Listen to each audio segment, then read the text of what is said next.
प्यारे विद्यार्थियों, मैं डॉक्टर नेमीचंद कुमावत, सहायक आचार्य हिंदी विषय, राजकीय महाविद्यालय रायपुर भीलवाड़ा, बीए प्रथम वर्ष, विषय हिंदी साहित्य, प्रश्न पत्र द्वितीय की इस ऑनलाइन कक्षा में आप सभी का हार्दिक अभिनंदन और स्वागत। प्रिय विद्यार्थियों, पिछली ऑनलाइन कक्षा में हमने हिंदी भाषा के उद्भव और विकास से संबंधित अध्यापन आरंभ किया था, जिसमें इस प्रश्न पत्र के लगभग आधे भाग को हमने पिछली कक्षा में पढ़ लिया है। हम पुनः उसका थोड़ा सा रिवाइज कर लेते हैं। आपके जो प्रश्न आता है 20 अंकों का आएगा, हिंदी भाषा के उद्भव और विकास से संबंधित। ये लगभग 100% क्वेश्चन आता है, तो आप इसको अच्छी तरह से पूरी तरह से तैयार कर लें। हिंदी भाषा, राजस्थानी, ब्रज और अवधी, इन 4 उप शीर्षकों पर 20-20 अंकों के 2 क्वेश्चन आएंगे, दोनों ही अथवा में रहेंगे। ये 40 अंकों का हिंदी भाषा का भाग है और इसी तरह से इसका हिंदी भाषा और साहित्य का इतिहास 60 अंकों का है, जिसमें 20-20 अंकों के 3 प्रश्न बनते हैं। तो कुल 5 प्रश्न इस प्रश्न पत्र में आते हैं और पांचों प्रश्न ही 20-20 अंकों के होते हैं। तो उसी को आधार मान करके प्रत्येक प्रश्न आपके लगभग 4 से 5 प्रश्नों में पूर्ण हो जाना चाहिए। तो हमने पिछली ऑनलाइन कक्षा में हिंदी भाषा का उद्भव और विकास से संबंधित जो अध्ययन किया है, वो इसकी भूमिका कि प्रमुख आर्य भाषाएं, द्रविड़ परिवार, आर्य परिवार, इन सभी को हमने थोड़ा देखा है। प्राचीन आर्य भाषा परिवार जो है वो 1500 ईसा पूर्व से 500 ईसा पूर्व तक, मध्यकालीन आर्य भाषा काल 500 ईसा पूर्व से 1000 ईस्वी तक, आधुनिक आर्य भाषा काल 1000 ईस्वी से अब तक। हमने इस प्राचीन आर्य भाषा काल का अध्ययन कर लिया है, जिसमें वैदिक संस्कृत, लौकिक संस्कृत 2 भाषाओं के बारे में पढ़ा। मध्यकालीन आर्य भाषाएं जो हैं उसमें पाली भाषा का हमने विस्तार से अध्ययन कर लिया है। प्राकृत भाषा के प्रकारों की ओर हम बढ़े थे। इन 2 पृष्ठों तक हमने कार्य पूर्ण कर लिया था। पैशाची प्राकृत, ये देखिए षोडशनी प्राकृत, प्राकृत भाषा के जो प्रकार हैं, षोडशनी प्राकृत, पैशाची प्राकृत, महाराष्ट्रीय प्राकृत और अर्धमागधी प्राकृत, यहाँ तक हमने पिछली ऑनलाइन कक्षा में अध्ययन कर लिया है। आज हम इसी प्राकृत का 5वां जो प्रकार है मागधी प्राकृत से हम इस कक्षा को आरंभ कर रहे हैं। प्यारे विद्यार्थियों, ध्यान से सुनिए। मागधी प्राकृत मगध के आसपास की भाषा होने के कारण इसे मागधी कहा जाता है। संस्कृत के नाटकों के निम्न श्रेणी के जो अधम श्रेणी के जो पात्र होते हैं, उनके मुख से इसी भाषा का प्रयोग करवाया गया है। अश्वघोष के नाटकों में इसी मागधी प्राकृत की प्रचुरता है। प्राकृत के जो अन्य जो भेद हैं वो है केकय, टक, खस और ब्राचर। ये सभी भेद हैं, सभी प्रकार हैं। केकय प्रदेश की प्राचीन भाषा केकय कहलाती है। ये प्रदेश अब पाकिस्तान में है। वहाँ की लहंदा भाषा का उद्भव और विकास इसी केकय प्राकृत से हुआ है। टक, यह भी पंजाब प्रदेश के एक विशेष भूभाग में पनपी हुई प्राकृत हैं जो टक कहलाती है। इसका कुछ भाग पाकिस्तान में है तथा इसके विकास के संबंध में बहुत कम जानकारी आज मिल पाई है। खस जो प्राकृत का एक प्रकार है, इसका उल्लेख बहुत कम स्थलों पर हुआ है। डॉक्टर सुनीति कुमार चटर्जी तथा कुछ अन्य विद्वानों ने इसको मान्यता दी है। इन विद्वानों के अनुसार हिमाचल प्रदेश, कुमायूं, गढ़वाल तथा नेपाल में बोली जाने वाली आधुनिक भाषाओं का विकास इसी खस प्राकृत से हुआ मानते हैं। ब्राचर, ये भी एक प्राकृत का प्रकार है। इस प्राकृत को अपभ्रंश की जननी माना जाता है। किसी समय इसका क्षेत्र सिंध प्रदेश था, जहाँ प्राचीन काल में इसका विकास हुआ था। नवीन खोजों के अनुसार इसके अस्तित्व को नहीं के बराबर महत्व दिया गया है। आपके जो हिंदी भाषा के उद्भव और विकास को हमने 3 भागों में विभाजित किया था: प्राचीन आर्य भाषा, मध्यकालीन आर्य भाषा और आधुनिक आर्य भाषा। प्राचीन आर्य भाषा में वैदिक संस्कृत, लौकिक संस्कृत का अध्ययन किया और मध्यकालीन आर्य भाषा में पाली, प्राकृत और अपभ्रंश का अध्ययन कर रहे हैं। तो पाली और प्राकृत का हम अध्ययन कर चुके हैं। तो मध्यकालीन आर्य भाषा का ही एक प्रकार है अपभ्रंश भाषा, जिससे हिंदी भाषा का उद्भव और विकास हुआ है। अपभ्रंश भाषा का प्रयोग 500 ईस्वी से 1000 ईस्वी तक हुआ है। इस भाषा को अवहट्ठ, देशी भाषा आदि अनेक नामों से पुकारा गया है। अपभ्रंश का शाब्दिक अर्थ है गिरा हुआ या बिगड़ा हुआ, यानी जिसका रूप बिगड़ गया है वह भाषा अपभ्रंश। जब भाषा का रूप सुसंस्कृत न रहकर बोलचाल का सामान्य रूप हो जाता है तो पंडितों की दृष्टि से वह भाषा बिगड़ी हुई मानी जाती है और तब वह उसे अपभ्रंश की संज्ञा देते हैं।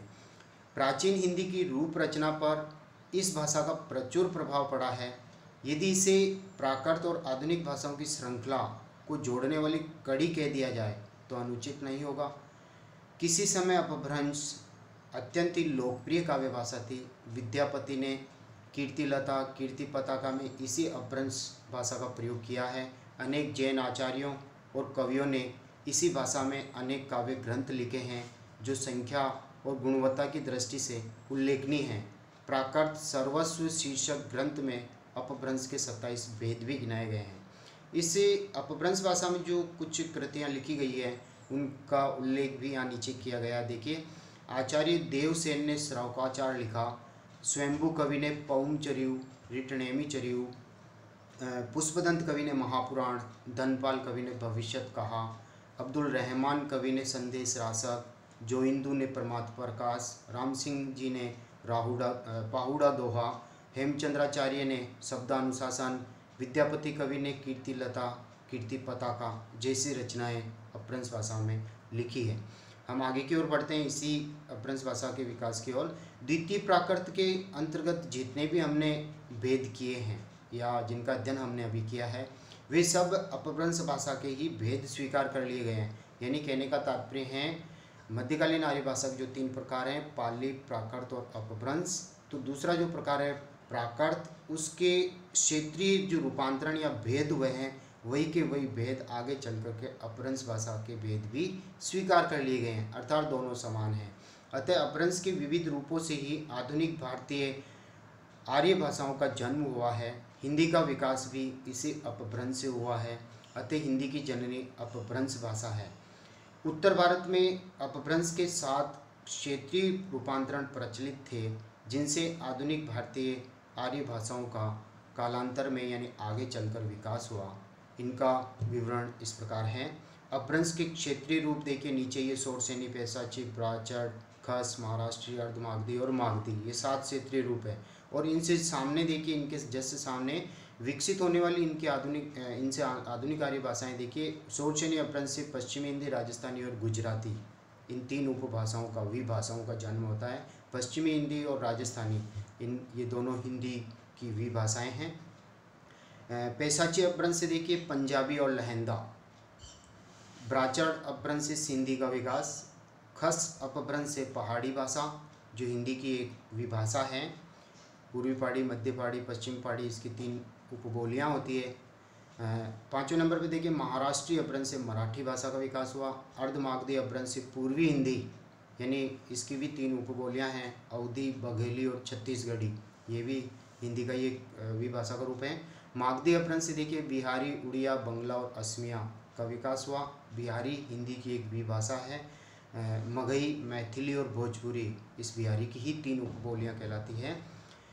आधुनिक भारतीय आर्य भाषा काल, हम आगे की ओर बढ़ते हैं। यानी हिंदी भाषा के उद्भव विकास को हमने 3 कालखंडों में बांटा था। प्राचीन भारतीय आर्य भाषा काल जिसमें वैदिक संस्कृत, लौकिक संस्कृत को पढ़ा। दूसरा मध्यकालीन आर्य भाषा काल जिसमें हमने पाली, प्राकृत और अपभ्रंश का अध्ययन किया है। तीसरा जो काल विभाजन आता है इसका कालखंड वो है आधुनिक भारतीय आर्य भाषा काल 1000 ईस्वी से अब तक। हिंदी एवं अन्य आर्य भाषाओं का विकास अपभ्रंश के क्षेत्रीय भेदों से हुआ है। इस विवेचना के आधार पर भाषाओं के क्रमिक विकास को निम्न रूप से समझा जा सकता है। इसके नीचे देखिए, वैदिक संस्कृत का समय हमने 1500 ईसा पूर्व से 800 ईसा पूर्व के रूप में अभी अध्ययन किया है। लौकिक संस्कृत 800 ईसा पूर्व से 500 ईसा पूर्व तक, यानी ये दोनों भाषाएं लगभग 1000 ईस्वी तक चलती रही, 1000 वर्ष तक चलती रही। इससे विकसित होती है पाली 500 ईसा पूर्व से 1 ईस्वी तक, फिर प्राकृत वो 1 ईस्वी से 500 ईस्वी तक, फिर आती है अपभ्रंश 500 ईस्वी से 1 ईस्वी तक, फिर इसी अपभ्रंश से विकास होता है हिंदी एवं अन्य आधुनिक आर्य भाषाओं का जो जन्म होता है वो 1000 ईस्वी से माना जाता है। हिंदी भाषा की उत्पत्ति मूलतः शौरसेनी अपभ्रंश से हुई है, क्योंकि शौरसेनी अपभ्रंश से दो भाषाएं निकलती हैं, पश्चिमी हिंदी और राजस्थानी। राजस्थानी की 4 उपबोलियाँ, मारवाड़ी, मेवाती और मालवी। इसी तरह से पश्चिमी हिंदी की भी 5 उपबोलियाँ हैं, ब्रज, बांगरू, बुंदेली, खड़ी बोली, कन्नौजी। ये 5 उपबोलियाँ, इस तरह से 5 और 4 9 का जन्म, 18 उपबोलियाँ मानी जाती है हिंदी की, जिनमें से 9 का जन्म केवल शौरसेनी अपभ्रंश से ही हो जाता है। इसलिए मूलतः इसका जन्म, हिंदी भाषा की उत्पत्ति मूलतः शौरसेनी अपभ्रंश से मानी जा सकती है। अपभ्रंश भाषा का प्रयोग यद्यपि 12वीं शताब्दी तक साहित्य में होता रहा है, किंतु 1000 ईस्वी तक आते आते हिंदी बोलचाल की भाषा के रूप में प्रतिष्ठित हो गई थी। अतः हिंदी भाषा का प्रारंभ 1000 ईस्वी से हुआ, ऐसा मानना ही तर्कसंगत और उचित है। अपभ्रंश के तद्भव शब्दों को, यानी जो संस्कृत से बिगड़ गए हैं, कालांतर में अधिक वर्षों तक प्रयोग होने के कारण संस्कृत शब्दों का ये विकृत रूप तद्भव कहलाता है, और उन तद्भव रूपों को अपभ्रंश भाषा के थे, उनको हिंदी ने वैसा का वैसा ही रूप में ग्रहण कर लिया। अपभ्रंश की प्रचलित जो जितनी भी ध्वनियाँ थी वो हिंदी में भी प्रचलित है। कुछ नवीन ध्वनियों का भी विकास हुआ। ढ़, ढ ये दोनों द्विगुणी वर्ण कहलाते हैं। व, नह, मह, लह इन नवीन ध्वनियों का भी विकास हिंदी भाषा में होता है। भाषा की प्रवृत्ति सदैव कठिनता से सरलता की ओर रहती है। जैसे संस्कृत भाषा संश्लिष्ट और योगात्मक थी, अब हिंदी भाषा सरल और वियोगात्मक हो गई है, यानी विश्लिष्ट हो गई है, फैल गई है। तो इसका रूप जो होता है कठिन से सरल की ओर बढ़ता है। संस्कृत में 3 वचन और 3 लिंग थे, हिंदी में 2 ही वचन, एक वचन और बहुवचन, 2 ही लिंग, स्त्रीलिंग और पुल्लिंग रह गए हैं। संस्कृत में 24 धातु रूप थे, जबकि हिंदी में केवल 2 ही धातु रूप रह गए हैं, एक तो मूल धातु रूप और दूसरा उसका विकारी रूप। इस प्रकार अनेक परिवर्तनों के साथ आधुनिक आर्य भाषाएं आज हमारे समक्ष हैं। आधुनिक आर्य भाषाओं का संक्षिप्त उल्लेख यहाँ किया जा रहा है, क्योंकि इन आधुनिक आर्य भाषाओं पर 20 अंकों का एक बड़ा प्रश्न आपके बनता है कि आधुनिक आर्य भाषाओं का भाषा वैज्ञानिक परिचय देते हुए विस्तार से वर्णन कीजिए। तो अलग से हम इसका प्रश्न पढ़ेंगे, प्रश्न का उत्तर मैं अलग से आपको बताऊंगा। यहाँ हम केवल उल्लेख कर रहे हैं कि आधुनिक आर्य भाषाएं कौन कौन सी हैं। जैसे शौरसेनी अपभ्रंश से विकसित भाषाएं 3 विभाषाएं हैं, पश्चिमी हिंदी, राजस्थानी, गुजराती। पश्चिमी हिंदी से खड़ी बोली जिसे कोरवी कहते हैं, ब्रजभाषा, बुंदेली, कन्नौजी और हरियाणवी जिसे बांगरू भी कहते हैं, ये 5 उपबोलियाँ पश्चिमी हिंदी से विकसित हुई है। राजस्थानी जिससे मारवाड़ी, जयपुरी यानी मेवाड़ी, मेवाती और मालवी, ये 4 उपबोलियाँ इस राजस्थानी से निकली है। आगे चलते हम पैसाची अपभ्रंश से विकसित भाषाएं जिससे लहंदा और पंजाबी निकलती है। ब्राचड़ अपभ्रंश से सिंधी विकसित हुई। दरद अपभ्रंश से कश्मीरी का जन्म हुआ। खस अपभ्रंश से पहाड़ी भाषा का विकास होता है। पहाड़ी की भी 3 उपबोलियाँ हैं, पूर्वी पहाड़ी, मध्य पहाड़ी और पश्चिमी पहाड़ी, ये भी हिंदी की एक विभाषा है। और अर्धमागधी अपभ्रंश पूर्वी हिंदी, ये एक हिंदी की विभाषा है। इसकी 3 उपबोलियाँ अवधी, बघेली और छत्तीसगढ़ी। अवधी में रामचरितमानस लिखा गया है, तुलसीदास जी उसके अवधी भाषा के बड़े कवि माने जाते हैं। फिर है मागधी अपभ्रंश जिसे बिहारी, बंगला, उड़िया और असमिया का जन्म हुआ। बिहारी हिंदी की एक उपभाषा है जिसकी भोजपुरी, मैथिली और मगही ये 3 उपबोलियाँ हैं। भोजपुरी सबसे ज़्यादा बोली जाने वाली एक बोली हैं, और मैथिली में विद्यापति कवि ने, विद्यापति मैथिली कोकिल कहलाते हैं, और उनकी विद्यापति पदावली इस मैथिली भाषा में ही रची हुई है। फिर है महाराष्ट्रीय अपभ्रंश, मराठी। तो इन 8 क्षेत्रीय अपभ्रंश रूपों से हिंदी और आधुनिक आर्य भाषाओं का विकास हुआ है। निष्कर्ष तौर पे हम कह सकते हैं कि उपर्युक्त विवेचन के उपरांत कहा जा सकता है कि अनेक भाषाएं आधुनिक आर्य भाषाओं में परिगणित की जाती है, जिन्हें भारतीय संविधान की 8वीं अनुसूची में संवैधानिक मान्यता मिल चुकी है। पूर्व में इनकी संख्या 18 थी और वर्तमान में इस 8वीं अनुसूची में 22 भाषाओं को मान्यता प्राप्त है। डोगरी वगैरह इनको और मान्यता दे दी गई है। अतः हिंदी भाषा के उद्भव और विकास की एक लंबी कहानी है। भाषा वैज्ञानिक दृष्टि से सर जॉर्ज गिरियर्सन ने केवल पश्चिमी हिंदी और पूर्वी हिंदी को ही हिंदी के अंतर्गत माना है, यानी इन दोनों की मिलाकर के कुल 5 और 3 8 ही बोलियां होती हैं, और मूलतः शौरसेनी से हिंदी का जन्म माना जाता है। इस दृष्टि से हिंदी भाषा का क्षेत्र संकुचित हो जाता है। दूसरे शब्दों में भारतीय आर्य भाषा परिवार काफ़ी विस्तृत और लंबा है, और जिसका महत्व काफ़ी है। तो प्यारे विद्यार्थियों, धन्यवाद। आज की इस ऑनलाइन कक्षा का हम यहीं समापन करते हैं। धन्यवाद।